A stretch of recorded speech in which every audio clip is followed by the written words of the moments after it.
we're getting into violent extremism and security along our borders. Now, if you recall, just yesterday when we had a conversation here on the Pulse, Elton Brobe, we discussed currently that there has been a lot of attacks when it comes to our neighboring countries. For example, in Togo, jihadists attacked a military base, and that's an issue of concern for Ghana government because we're looking at how to protect our borders from intruders.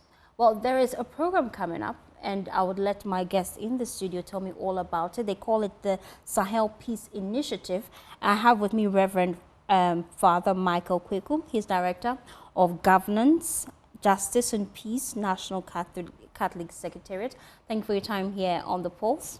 I also have Daniel Mumuni. He's country representative for the Catholic Relief Services, Ghana. Welcome to the Pulse. And I have Richard Akurugu. He's Executive Director for Caritas Ghana. I'll start with you, Daniel. Tell us, what is the Sahel Peace Initiative all about? Yes, so, you know, I think you've given a very good introduction to the issue.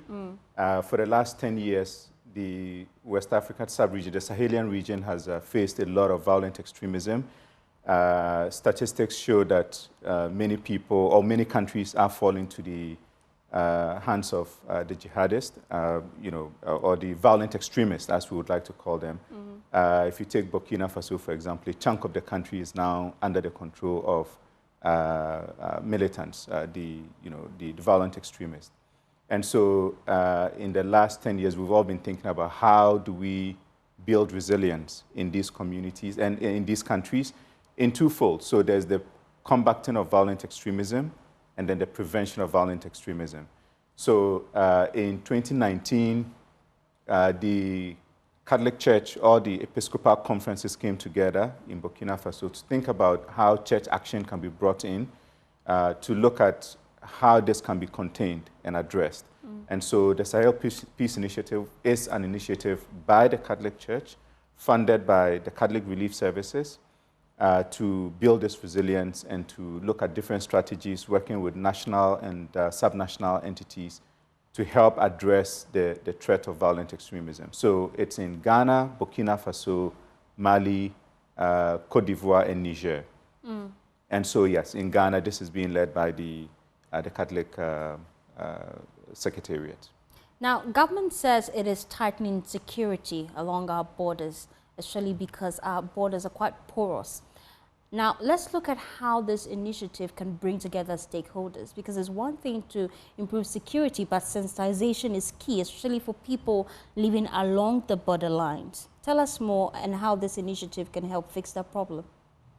Well, the initiative itself is understood as strengthening, first and foremost, our bonds of humanity and to raise our awareness of the fact that security, social cohesion, and peace is the job of everyone. And because the church understands that this is the job of everyone, it brings together all stakeholders from the policy level to those who live their day-to-day activities. So this initiative works at the policy level with those who take decisions and strategies, but also works with people in their day-to-day activities, in communities, people.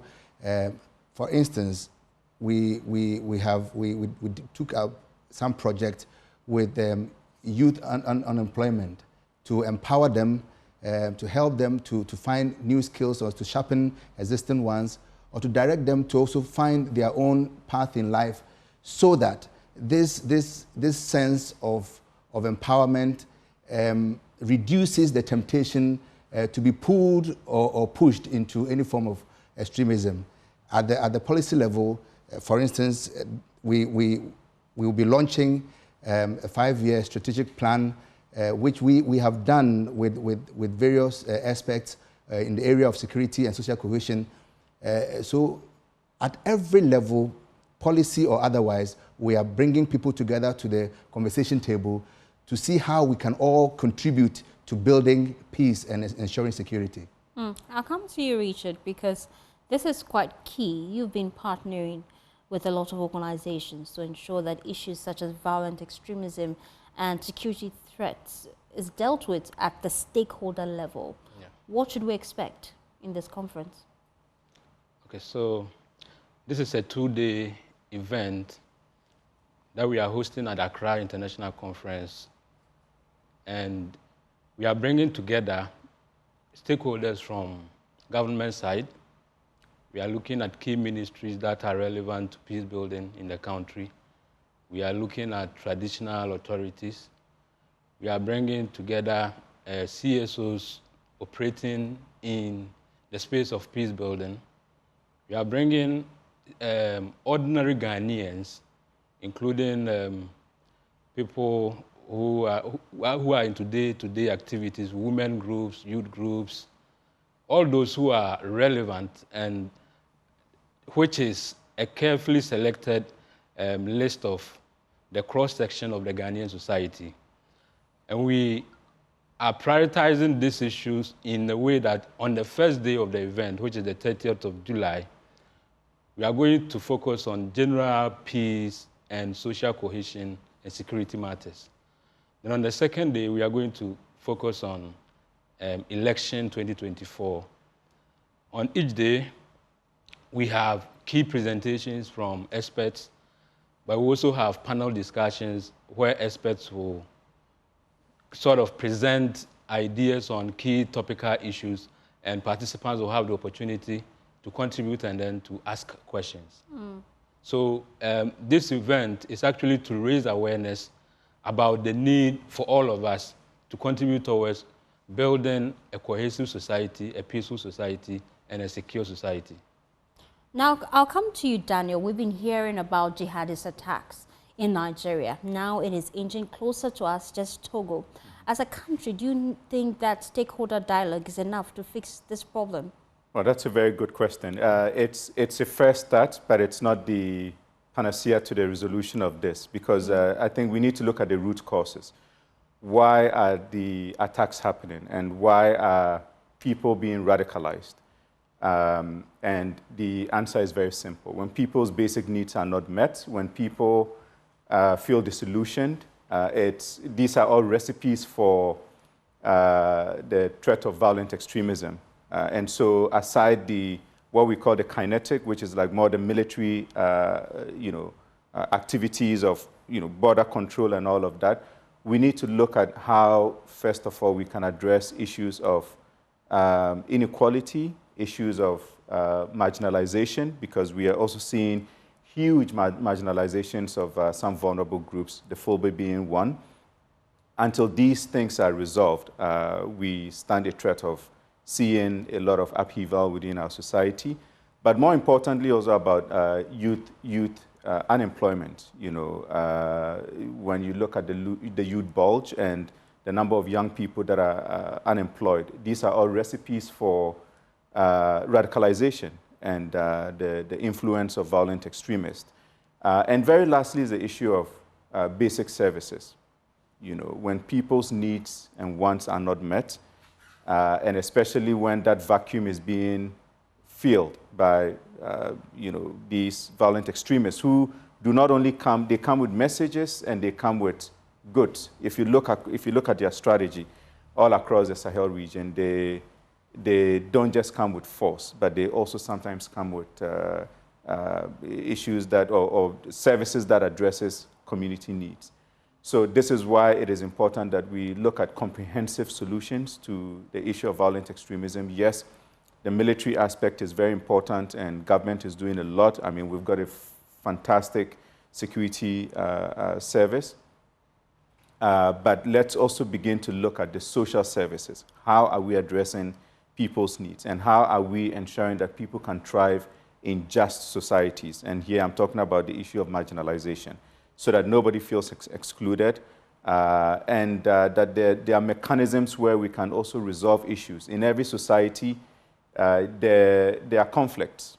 It's part of a human society. But how do we create mechanisms where there can be dialogue and mediation when these happen? And I think this is what we're trying to promote. Trust building among citizenry, trust building between citizens and security forces, and collaboration across board to ensure that we are living in a peaceful and a just society. I'll come to you, Reverend Father Michael, because you have been preaching peace, especially because we're inching closer to the general elections 2024. But in this day and age where we have concerns about jihadist group attacking and infiltrating our system, do you think that we're in the right place to just preach peace? What else should we do? Well, I believe that peace is not merely a desired end. Peace itself is also an instrument, is a means to achieving what it purports to attain. So yes, preaching, talking about it, dialoguing, using what we call discursive power is useful. But one saint is said to have said that you know, you must preach all the time, use words if necessary. It means that peace is first and foremost an attitude. It's a mindset. It's the choice of action, what we decide to do or not to do. So talking is important because, of course, how else would you know what is in somebody's head? Talking has the power to calm people down and to assure them of a brighter future. But that must transfer into concrete actions, concrete attitude towards peace. Because, as we know, peace is not just the absence of war. St. Thomas Aquinas is the one who called peace as the tranquility of the created order, to make sure that everything falls in place. If you want, it is the marriage between justice and mercy, so that we are building not only strong institutions, but serious and responsible citizens who themselves find that peace becomes both their mission and their way of living. But in a day and age where the young people feel the need to vent their frustration, we've spoken about some of the triggers of some of these things when you're unemployed, when you're frustrated with government policies. How then you propose government fix this issue?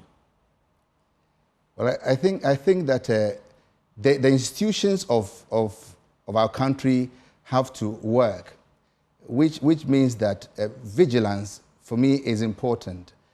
To be able to assess the performance of state institutions, to be able to hold public office holders to account, to give the citizenry the necessary space to articulate their needs and also to, as it were, give the assessment of the performance of those they have elected to office, but also that they themselves, youth and otherwise, must find that they have a role and a responsibility towards building peace and contributing to the flourishing of society.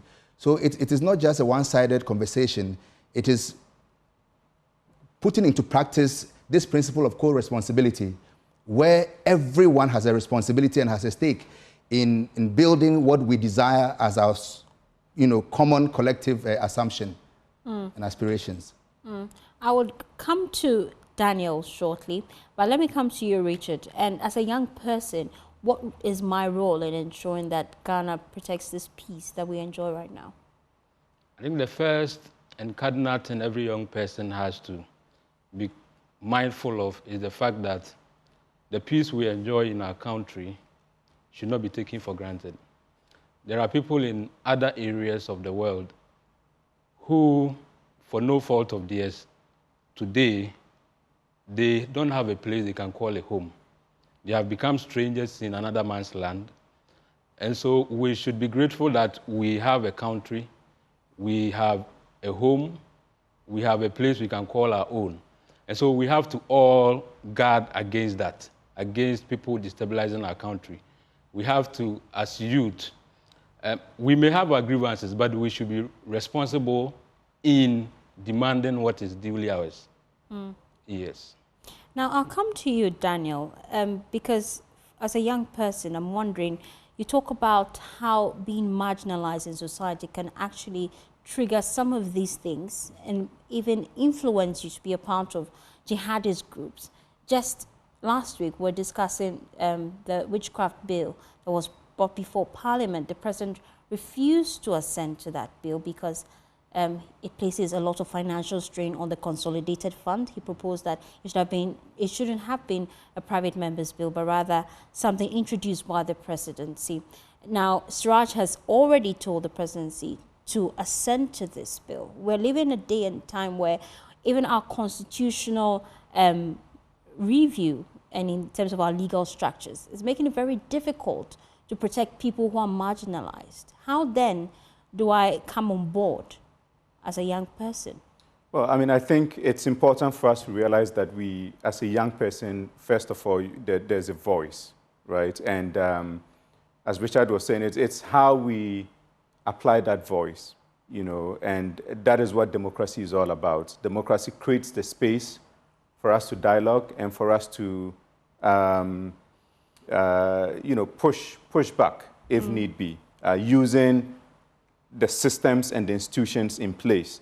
And I think that is really important. I mean, the concept of social accountability, when we talk about social accountability, is about, you know, the right of citizens to hold duty bearers accountable and helping our duty bearers to also understand that they hold a responsibility that we measure them by. So I think organizing ourselves and being able to utilize the voice through the institutions that are well established, because the youth has the energy, right? And that energy has to be applied properly. And so it's just important for us to figure out the right mechanisms to put pressure where need be and use institutions. We have representatives in Parliament who are supposed to be the voices of the people. There's civil society, and within our own communities, we can mobilize ourselves. We have traditional authorities. So it's really important that we use the right mechanisms to articulate. The biggest threat to peace and security is also when we wait until it escalates. You know, sometimes people bottle things up and then it blows out of proportion. And so that continuous engagement is important for us to air our views and hope that we can influence policy. But it's important that we really understand that we've got the power to do that through the institutions that are established within our Constitution. Now, I'll come to you, Reverend Michael. What's the role of the National Catholic Secretariat when it comes to ensuring that some of these extremist groups are not even in our society as we speak, because young people are most vulnerable to them?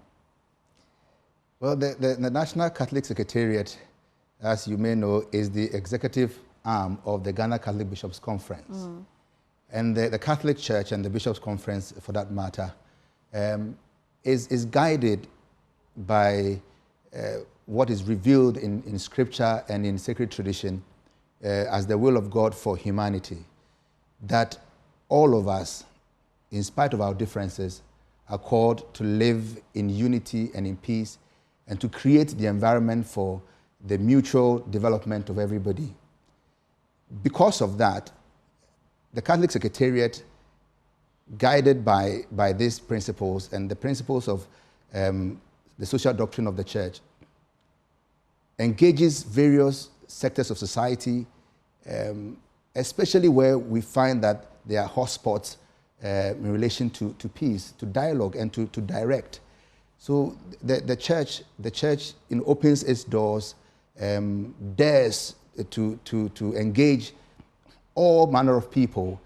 In fact, for example, my department, responsible for such matters, at the beginning of this year, went round the country training various religious leaders in interreligious dialogue as a tool for promoting a cohesive society.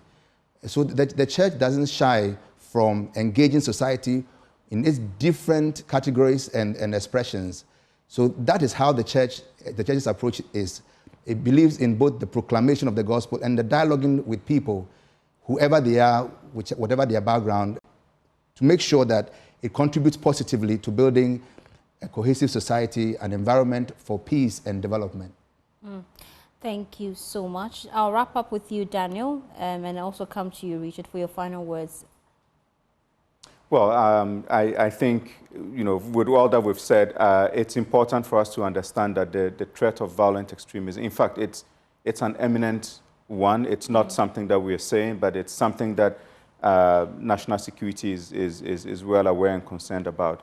And just to give a little bit of statistics to show how close this is to us, this year alone, in the first quarter of this year, the Fusion Center of the Ministry of Security, National Security, has released a report that says we've had about 4,200 threats, attacks actually, in the sub-region, out of which about 1,000, almost 1,200 people have died so far in the first quarter. And this is an increase of over 130% in terms of the attacks and about 14% in terms of the deaths.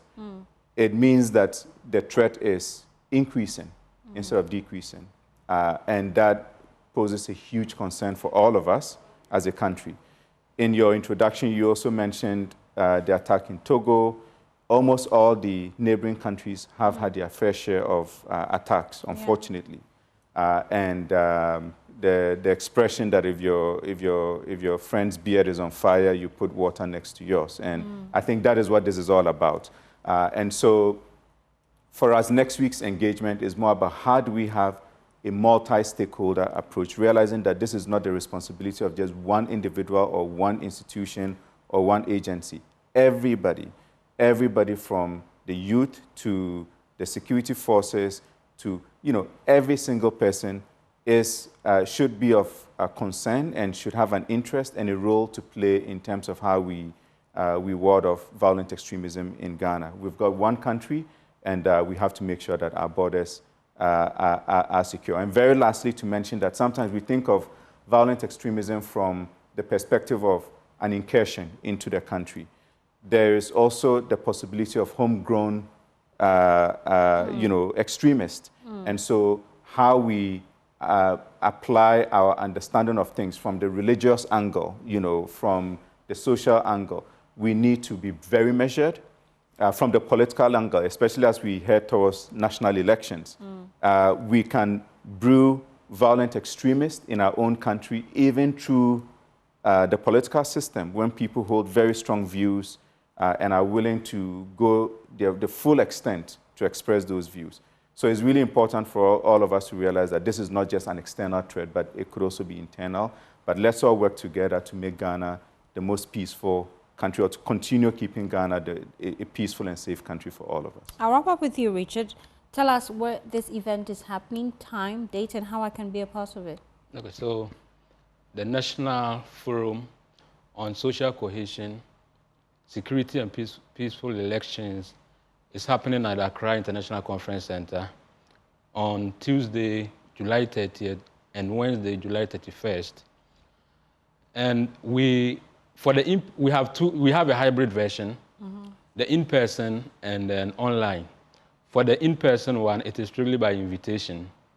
And for the online one, you can check on our social media platform, CRS and then National Catholic Secretariat, Governance, Justice and Peace, and Caritas Ghana. You will get a link there to follow through.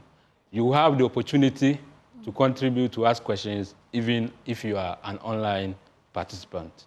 Thank you so much for making time to join us, Reverend Father Michael, Daniel, and Richard.